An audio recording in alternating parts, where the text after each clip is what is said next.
Hi everyone! Today, I'll show you how to create professional looking outline text boxes in Canva. Let's dive in. Method 1. Click elements on the left. Then select shapes. Choose the square. Type your text inside the box. Customize the text style.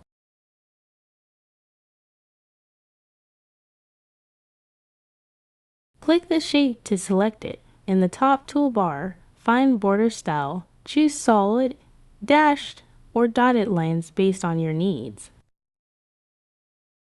Adjust the border weight. To soften the look, click Corner Rounding and drag the slider to round the edges. Play with contrasting colors for the border and text to make it stand out. Method 2.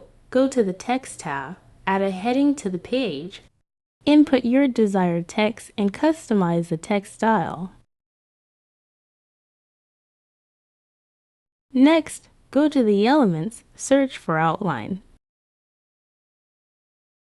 Click Graphics. Then, find a suitable one and add it to the page.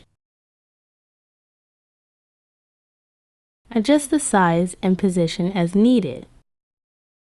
And that's it! In under a minute, you've transformed a basic text box into a polished design element. If this helped, give this video a thumbs up and subscribe for more tutorials. Thanks for watching.